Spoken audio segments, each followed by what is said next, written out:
You're listening to Clearview Today with Dr. Abadan Shah, the daily show that engages mind and heart for the gospel of Jesus Christ.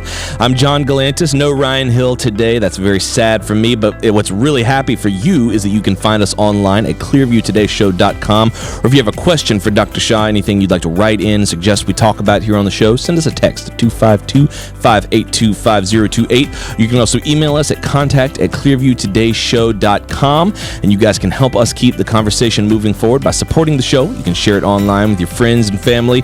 Leave us a good 5-star review on iTunes or Spotify, anywhere you get your podcasting content from. Link in the description below. We are here once again in the Clearview Today studio. If you're just joining us for the first time, with Dr. Abadan Shah, who's a PhD in New Testament textual criticism, professor at Carolina University, author, full-time pastor, and the host of today's show. Dr. Shah, welcome to the show, my friend. I'll give you some air horns. I'll give you a drum roll. I'll give you that womp, womp, womp, womp. Why? That was a great introduction today. I don't have a co-host today, so I feel like I got to just be a little bit more. You got to compensate. Yeah, just got to compensate. How are you? I'm doing well. Good to Miss Ryan, of course. Yeah, of course, Miss Ryan. I think he needs some rest, and then maybe we can all get some rest. Just doing some Christmas travel, you know what I mean? You know, it's 2 days after Christmas. He was very sad yesterday about the Boxing Day blues. In fact, I don't even know if he's traveling. He might have just run away. I found a note on my desk today that said, "Dear staff, can't take the post-holiday depression, gone fishing." He's hanging out with his kids and his family. He's having a good time. He's having a good time. He's having a good time. We miss Ryan. He will be back, I think, by the New Year's episode. Right. He should be back. That's so right. We're gonna have a good time without him, and not in a I'll tell you what, we'll have a good time without him. Here's what I'm gonna say. Let's read the verse of the day. Okay. And then we'll transition into the rest of the show. You're struggling, aren't Helps you? when you have a co-host to bounce things off of. But you have somebody sitting there. I got David back there, and I got Nicholas like too. a bump on a log. Yeah, just like a little lump on a log. A lump on a log. Yeah. That's what I am. Call me the lump.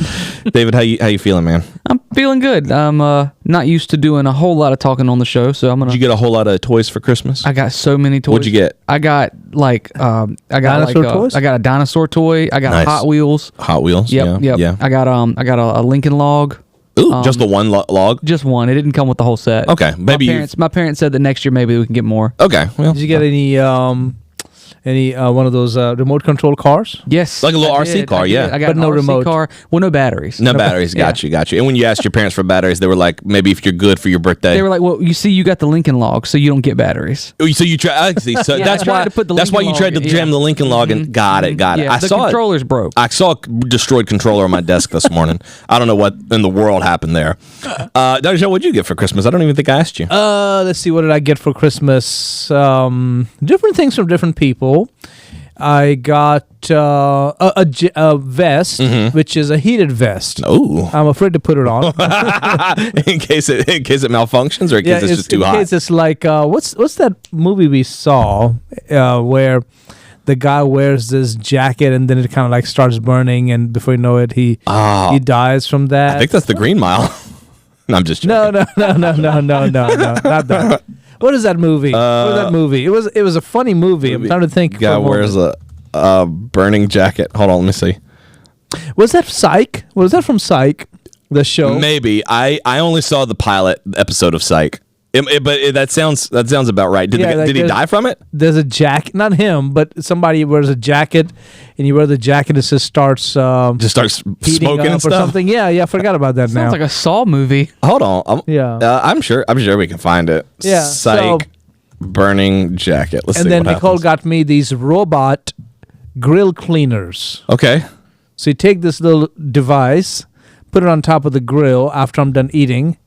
And it cleans the grill? It just kind of moves around. Nicole was talking about she got it's like a Roomba but better, where it goes around and it like cleans her. Yeah. It cleans the house, and like she said, if it senses that a spot's not clean, it'll go back to that spot. Yeah, it kept going under our bed a lot. Oh, really? Yeah. So Nicholas said, "What if I just keep crumbling up crumbs and just dropping them in the floor?" It's like, oh, you gotta go get that. just confuse the machine. Yeah. Well, look, our verse of the day is coming. You didn't tell us what you got for Christmas. Let's see, what did I get? I got some sweater vests. And I got a watch. I got an analog watch. Really? I've been wanting to do the analog watch thing for a while. Why? I thought that everybody's going digital. So here's the thing. I wanted the analog watch to look really cool because I wanted it to look cool. And then people were like, you can get a metal band, like an analog watch band for an Apple Watch. And I said, no, I don't think they make those. We were sitting here at lunch today, and I saw yours, and I said, doggone it. I should have just had, yes. So that's the type of band that I wanted, but I didn't know they made those for Apple Watch, like the metal bands. Okay. So this actually came from Germany. Okay. Yeah. Is that an Apple Watch? This is an Apple Watch. Okay. But the band actually came from Germany. It's called, the company is, they're not paying us any money for this. Yeah, this is not sponsored. This is not sponsored. I 100% think it should be. Yeah, I know, they should. It's a stainless steel band. Uh-huh. And it's a company that just specializes in these kind of things. They make bands for Apple Watches. They make special flashlights. And so they're pretty cool stuff. Nice. Yeah. Now I feel like I gotta just, at least to show my sister some respect, I feel like I gotta wear the analog watch for at least a few months before I upgrade to. But it's just for when I dress up. I'm not gonna wear it every day. But I got the Apple Watch. Oh, I'm sorry. I got the analog watch. I got a couple sweater vests. Got a couple of books. Low key Christmas. Once you have kids, your gifts start to really tank. Because they had a great Christmas. They got bunk beds. Ooh. Yeah, they got bunk beds. Now and Gavin got a roommate because now his brother sleeps in his room. Really? Oh yeah. Oh. So now we have I guess we got a spare room, but with another baby coming, I don't know how much the good that's going to do us for very long.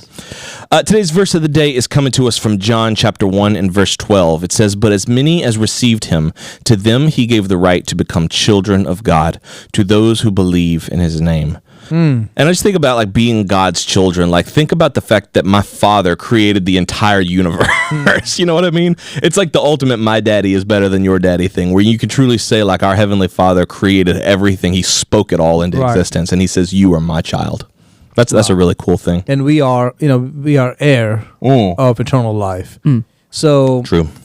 That I think should motivate us. Oh, yeah. To two things. I would say one, motivate us not to put all our hopes in this life because God has something far better for us coming. Right. So enjoy this life, save, invest, make the most of it with God's grace, but don't put all your hope in this life. That's right. God has a lot of inheritance for you in the life to come. And secondly, just know that whatever you need in this life, God will provide. That's right. Yeah? That's right. So It's funny because I was literally just thinking about that not long ago. Nicholas and I were in here setting up this room to like actually get ready to record, and we were watching the TV, and it was like 1.2 something billion dollars for the Powerball, and we just got to talking like, what would you do if you got that money? Like if you won that jackpot. And then I walked out the room, and I was like, man, that would be really cool. Right. And as I walked down the stairs, it just hit me. I was like, wait a minute. If I believe what I'm telling everybody else, that means that the one who created all of this, who has much more than 1.2 something billion dollars, that's my inheritance. Right. I was like, that's kind of crazy. Great point. And it kind of brings back to that where Paul said, "I know that treasure is laid up for me in heaven." Amen. It's not just like, man, I really hope I see it one day. It's like I know that it's there. It's just waiting for me. That's right. And something that I think you said at lunch today when we were talking, we were discussing this upcoming series at Clearview that's going to be focused on prophecy, but in the gearing up for that, I think you said, prophecy not only it looks towards the future, but it helps us deal with the here and now. You know what I'm saying? It helps us to endure. Knowing what's coming is not just, hey, be ready for it because it's coming. It's also like live accordingly. Right. If you ever read those 7 letters that Jesus sent to the 7 churches in Asia Minor, repeatedly it says in the second half of each of those letters, he who overcomes shall get this. Right. He who overcomes will not have to face that. And so overcoming is a big part of the Christian life. Yeah. You have to endure. You have to hang in there. You have to wait for a better day. That's right. You have to have solid hope and assurance that this is not the end. There's something better coming in the future. I mean, that's what prophecy is all about. Oh, yeah. Why study prophecy? Just so you can, figure out how things will turn out? No. You study prophecy to give you hope, but hope in something far better in the future. That's right. So keep going. Don't give up. That's maybe right. You're facing difficulties right now in your life, and maybe you feel like giving up. Do not give up. Do not give up in your life. Do not give up in your relationships. Do not give up in your spiritual life. Maybe it's financially you're struggling, physically you're struggling, relationally you're struggling. Don't lose heart. Overcome. That's right. And you can do that by God's grace. Keep praying and asking God to help you, okay? So I don't know who out there needs to hear this, who is watching right now, who needs to hear and see this, but I hope you realize, just keep enduring, keep looking to Christ. He will get you through. That's right. And there's a lot of things in this life that have to be endured. In fact, we're going to talk about that later on in the show. But for right now, we're going to take a quick break. We're going to hear a word from our sponsors, and we'll be right back. Hey, Clearview Today listeners. Every day we invite you to join us in these conversations and explore the never-ending truth of God's Word. And if you've been following the show for a while, if you feel like it's blessed you and you believe in the mission we're on, we invite you to partner with us through your financial support. That's right. Your giving helps us keep the message of the gospel reaching more hearts and minds every day. And when you give for the gospel, that's not an act of generosity. That's an act of worship. It's a way to honor God and invest in His kingdom, knowing that every single dollar you give helps us share the hope of Jesus with a world in desperate need of Him. If God is pressing on your heart right now to give to the Clearview Today Show, you can visit our website, clearviewtodayshow.com, and press that little button that says Give Today. And we just want to say thank you for your support. May God continue to bless you as you partner with us in making our show as impactful as possible for the gospel of Jesus Christ. That's right. We appreciate every single one of you. Now let's get back to the show. Welcome back to Clearview Today with Dr. Abadan Shah, the daily show that engages mind and heart for the gospel of Jesus Christ. You can visit us online at clearviewtodayshow.com, or if you have any questions, anything you'd like to suggest that we talk about, you can write into the show, 252-582-5028. You can also email us at contact@clearviewtodayshow.com. Dr. Shah, really sad news coming in from New York. I think you've been hearing about this. It's been all over the news. This guy named Sebastian Zapata, 33-year-old undocumented immigrant, set fire to a woman on a New York subway. And it's been really, really, really blowing up in the news. That happened, I think, a day or so ago. Right. I think it happened a day ago, and he appeared before a judge today. That's right. That's right. So, I mean, this is something that's very, very fresh, but it's also it's one of those weird things, because violence and unrest in a New York subway is not unheard of. But this, I think, took it to a new level. Everybody was shocked about this. Yeah. Everybody was talking about this and was like, this is like taking it to a new level. It's hard to understand the depravity of a person to do that. Okay? We don't know for sure what exactly is the motivation behind this. More than likely drugs. Something else is happening. But this man just walked up to a person on the subway, from what we're hearing here, and he, I hate to share all this information. If your kids are near you, please make sure you be discerning. Be discerning about that. But he set her on fire and then used his shirt or whatever to fan. To start fanning him, Yeah, I mean, it's something. And then when they questioned him and asked him, why did you do that? He could not answer. I don't know. Yeah. I mean, whether it's mental disorder or some kind of a drug situation, we don't know for sure. Yeah. But this gentleman, 33 years of age, was an illegal alien who had been deported back in 2018, but he found a way to get back in. Yes, the Border Patrol actually got him in Arizona, and he got back in and somehow made it all the way up to New York.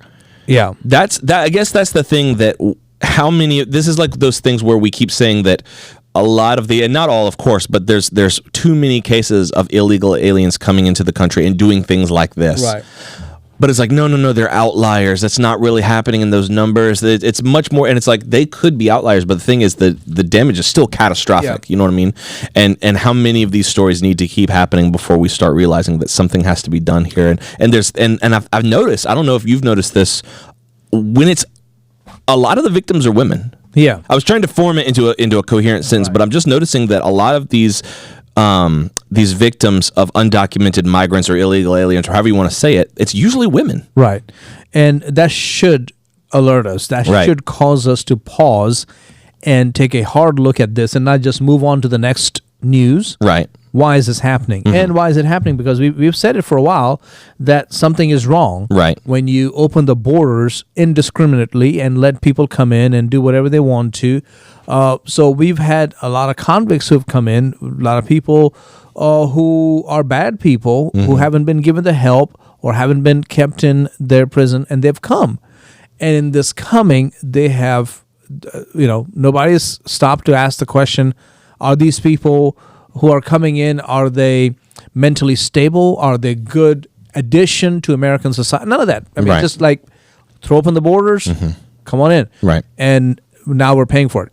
It does not mean for a single moment that we believe everybody who came across the border is like this. Right. Absolutely not. It does not mean for a single moment that we're saying that people who are illegally here are all like this. No, that's not true. But what we're saying is that we have now opened the borders, and here is the situation. Right. And also let's talk about the young lady who was killed. Right. In I believe in Georgia, I think it was. No, not in Georgia. Yeah, I think it was Georgia. So all this is going on. I think American public needs to wake up and ask the question: what is our government going to do? Right. Then how are we going to fix this? Right. And there has to be something. There has to be some response, because we're seeing. It's like Dr. Shah said. We're seeing a pattern now. It's not just a case here and a case there. There's this one in New York. There's this one in Georgia, and it's happening where these undocumented migrants, they're coming in, and these are not like affluent women, by the way. These aren't like of the upper class where it's like a lashing out or a striking back at the wealthy. Like this, I believe this woman. She has not been identified, but this woman in New York was like, they thought she was homeless. She had like mobility issues. Like there was a walker that she had. Really? So I mean, he was going after like low hanging fruit. It was just a desire to be violent. Wow. This wasn't like a strike at the rich kind of a thing. No, not at all. Like she was over. They haven't identified the woman, but she was over 18. And reports are saying that she was more than likely homeless. She definitely had mobility issues. She couldn't walk very good. Wow. But I don't know the rest of her story, because like I said, this story is still so new. But it's indicative of a pattern of behavior that we're sort of burying our heads in the sand and not addressing. Just to clarify, there was a report out there up until Christmas Eve that this woman was someone named Amelia Carter, and that she's the one. I think something about she had a PhD or she was a PhD student. That's a hoax. That was just. It's sad that in times like this. Oh yeah, see, Amelia Carter, fake identity of NYC subway fire victim goes viral. Yeah, that's not true. That did not. That was not. It was an AI generated image. Yeah, I didn't know that. Yeah, it's terrible. This AI stuff. Why? Man. Who has a time? Yeah. Especially someone's, someone just lost their life. Right. And you're here making an AI image and putting it out there as if it's real. Huh. I don't know what to say. Yeah. That's why you need Jesus. That's right. That's crazy. Amen to that. So looking at all these things, like with this and then also with what happened to the young lady in Georgia, I feel like there's like different layers. Like one could be, you could look at it and talk about like at where this murder of the lady in Georgia, it's like maybe campus security or like subway security. Or if you look at it from another layer, it can be how to fix the immigration system in America to have less violent crime or violent criminals. But then on like an even broader scale, it seems like there's even the idea of, this is just human depravity. This is without Christ what we look like. What would you say is the main point we should be focusing on when looking at this, since there's so many layers? Well, our society, I would say, has been in a state of chaos at least over the past 4 years, if not more. Yeah, I would agree with that. And so it's like there is no sheriff in town. I'm not talking about our sheriff in our local county. Right. I'm talking about as in our government system. Yes. So people are doing what they want to do. Okay. This happened years ago with Antifa and all of that, and then it happened since then.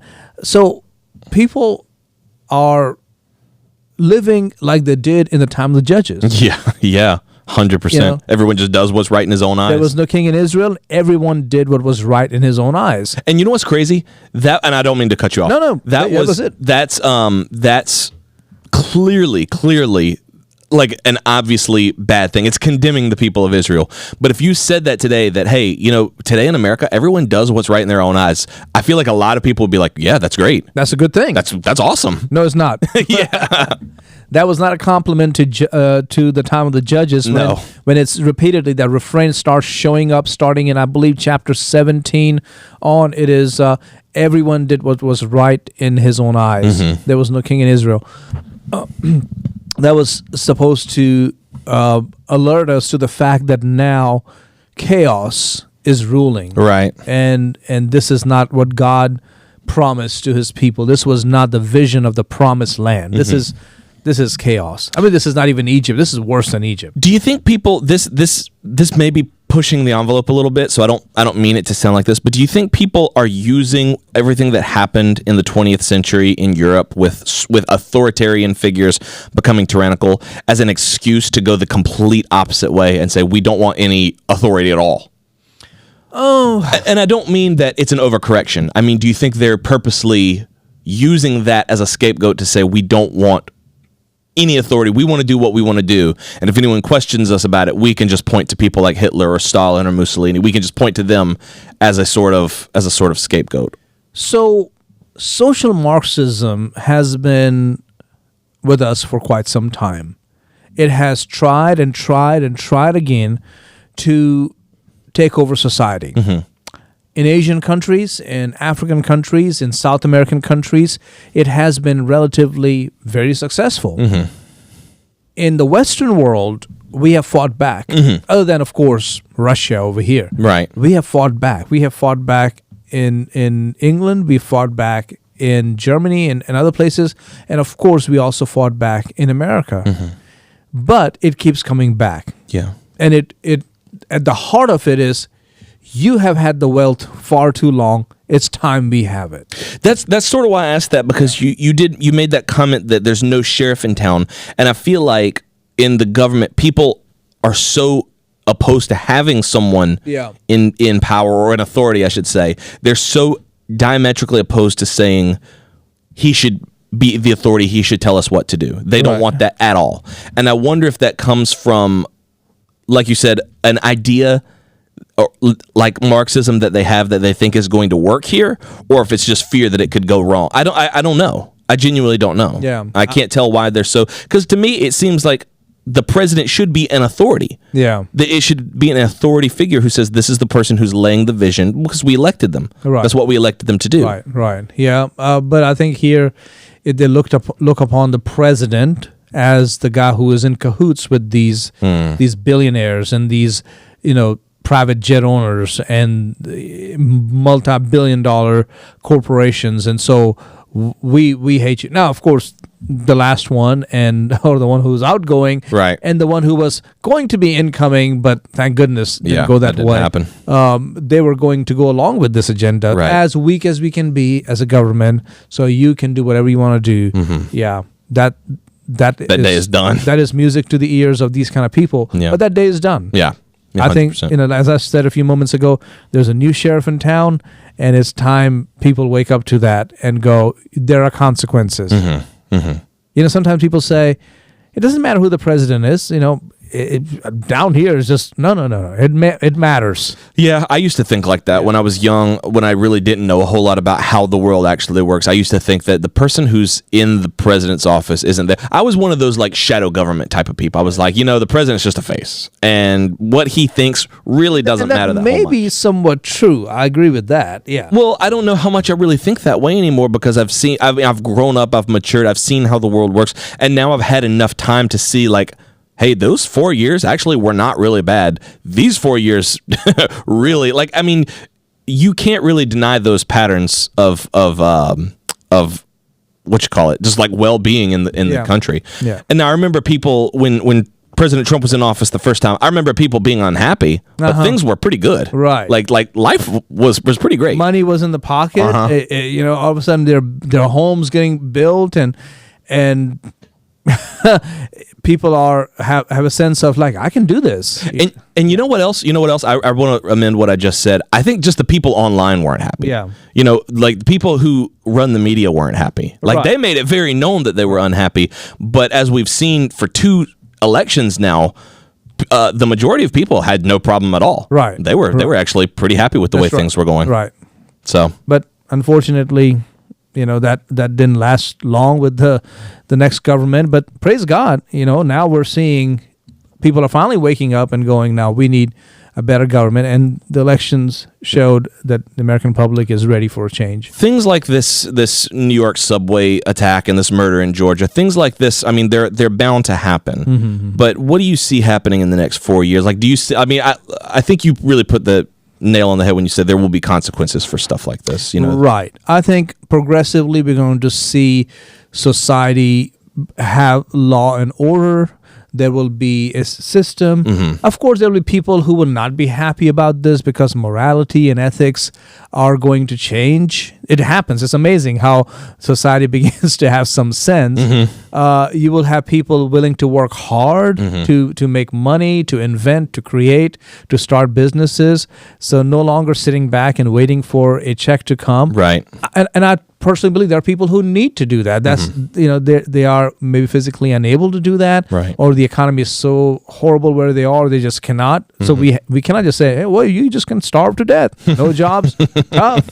No, you have to help people. That's the that's what makes America a Christian nation. That's right. But having said that, I think you're going to see a lot more jobs opening up, businesses opening up, and it's kind of like a heuristic type way. It'll get better and better.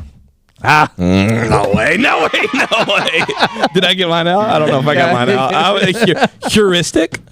It's like, I'd never use that word. It's like you trial and error. Oh, okay. You get better and better. You just keep improving on what came before. Yep. I mean, I guess that's the way to do it. You gave him heuristic. How do you spell heuristic? HEURISTIC. Okay. Heuristic. Heuristic. Yeah, and I don't use that word usually, but I'm like... But at least you recognize it. But at least it was in the right context. No, you did good. I usually just try to get mine in there. Heuristically, it gets better and better. Yeah, that's right. And you looked at me, and I looked at you, and I was like, no, I'm just going to hit that. I might just give it to you. There you go, heuristic. I like it. At least it was used in the right context. Yeah, that's true. We're about to close the show. We hope you guys have really enjoyed it. I do want to say, Dr. Shah, do you have anything that you want to leave our listeners with, especially the women who are listening to this? I think there's a lot of people who are seeing crimes like this, and they're thinking that, if Trump gets in office, it's going to be way worse for women. I think it's really just the opposite. Just the opposite. Yeah. Please don't believe the lies. Stop believing the junk that you find. These people, they'll lie for whatever reason. That's right. Notice these crimes are against women. And last couple of weekends ago, I preached on this, of how in the time of Judges, the Canaanites mistreated their women. They had a very low view of women. That's how the Bible, the book of Judges begins. And towards the end of the book of Judges, now the people of Israel are acting like the Canaanites. That's right. Telling their own brothers, like the people of Benjamin who didn't have any wives, to go and steal the wives, steal these virgin girls, or go and do what's known as bride kidnapping. That's where we get the word rape from. Raptum means to snatch away. Go do that. And we laugh about it. Yeah. And there are movies made like Seven Brides for Seven Brothers. Yep. It's a very funny movie, a great movie. But that's in reality. Think about that. Yeah. Wow. You're letting. What if a bunch of rapists and murderers who would not hesitate to sodomize a man of God, snatching away your daughter? Yeah, that's insane. You're 14, 15-year-old. Would you then say, yes, it's kind of a romantic? No, you'll be like, what? No. And even then, you just deprive. I think they mentioned in the movie the Sabine women that the Romans went down and got. Yeah. And then you look at it and you're like, well, hey, that was ancient times, man. They had to do what they had to do. It's like, bro, that's not. Think about the humanity of those people. Just a couple of chapters earlier in Judges 19 and 20. There was a civil war over the life of this one woman, this Levite's wife / concubine, wife without a dowry. 66,130 individuals died. That's right. That should tell you how much God values the life of one woman. Just one. One woman. Yep. And so just know that God values you, and just know that a lot of people out there who will stand for you and fight for you. Be careful. be careful. Yes. Evil is out there. That's right. That's right. Amen. So important for us. Thank you guys for joining us for the Clearview Today show. Make sure you join us next week, same time, same station. We're going to be right here in the studio diving into another great topic on the Clearview Today show. I want to say a big thank you again to Blue Ultra Pure Water for sponsoring today's show. And don't forget, you can support us by subscribing to the show on iTunes to re-listen to any episode anytime you want to. And you can always support us financially at clearviewtodayshow.com. One last thing, do want to remind you that on January 3rd, we're going to be live streaming right here in the studio for our 24-hour prayer vigil. You can join us from 7 to 9 p.m. by calling in 252-582-5028. We would love to be able to pray with you right here on the air. We love you guys, and we'll see you on Monday on Clearview Today.